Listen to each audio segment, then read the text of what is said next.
Porsche calls the 911 Turbo, and not the more extreme 911 Turbo S, the quintessential high-performance sports car for every day for the past 45 years. In the current generation, the S variant was the first to be introduced, and today it is the turn to simply turbo. Although the word simple is not too suitable for a model that accelerates from 0 to 60 miles. Hi, and welcome to the Top First channel.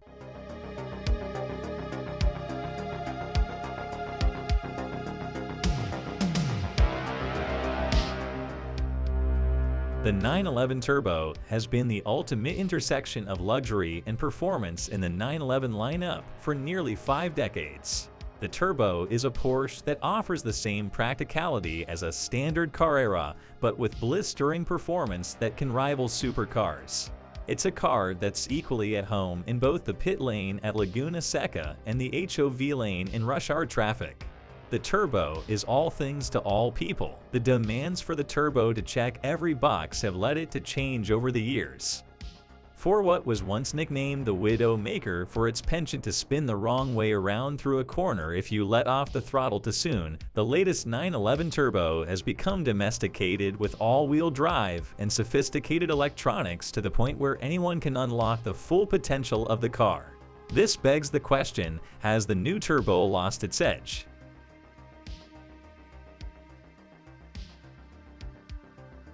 Not many 4-seat cars can exceed 200 miles per hour, and fewer still have only 6 cylinders.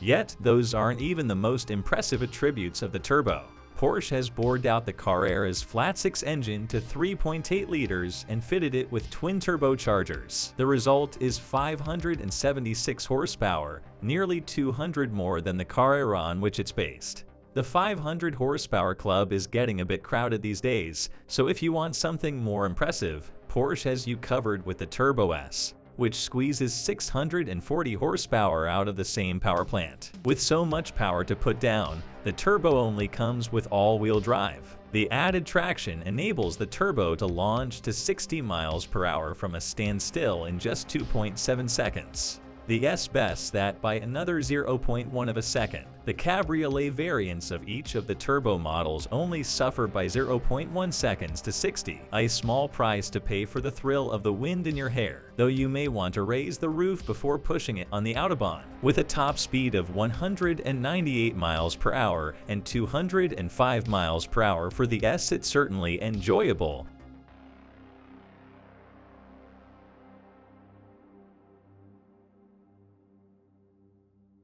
It is a long-standing tradition for Porsche to take the design of the Carrera and turn the dial up to 11 for the Turbo. With each generation, the Turbo goes back to training camp and returns ever more swole. This time around, Porsche put the Turbo on a strict diet of protein and creatine supplements. It has a wider stance, a large rear wing, adaptive aerodynamics all around, and bulging rear-wheel arches. A common gripe of the standard 992 Carrera is its front fascia, consisting of a rather bland elongated rectangle stretched from end to end.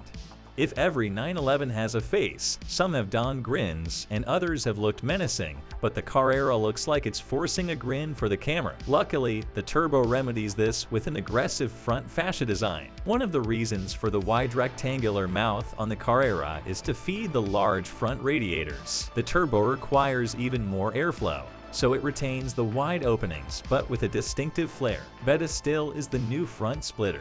I glance at a 911 Turbo on the street, and you'd be hard-pressed to find it. That's because the new splitter is adaptive, retracted at low speeds to ease curb anxiety, only showing its face at high speed, a disappearing act that would make Houdini jealous. Around the back, things are just as radical. The signature air intakes on the rear wheel arches have a new purpose for this generation. As Porsche notes in its press release, the intakes now draw induction air rather than the cooling air they did before, while the charge air intercoolers are now positioned directly in the airflow under the rear lid. Subtle tweaks make all the difference. With every new generation, the interior of the 911 has gotten increasingly busier. New features require extra controls to be squeezed in wherever space can be found.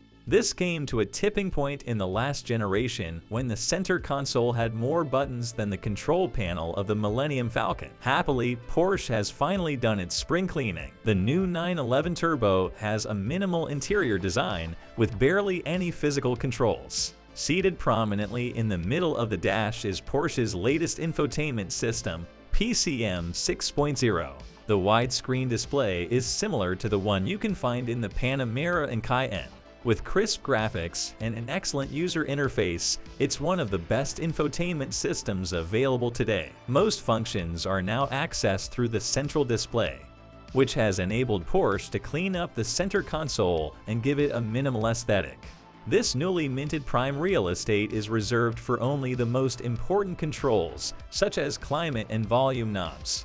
Furthermore, the center console has a slick black finish, hiding touch capacitive buttons, which are only visible when backlit. This generation has a leg up on all previous 9 because its interior is equipped with one feature never before seen in nearly 60 years. A dedicated cup holder. That's right. Porsche finally caved and placed a full-size cup holder in the center console. Now, the driver doesn't have to reach the passenger side of the cabin to use the satisfyingly over-engineered pop-out cup holders of old. Another first a driver will notice is the digital instrument cluster. This is the first 911 to forego physical instrumentation, but it stays true to its predecessors with an analog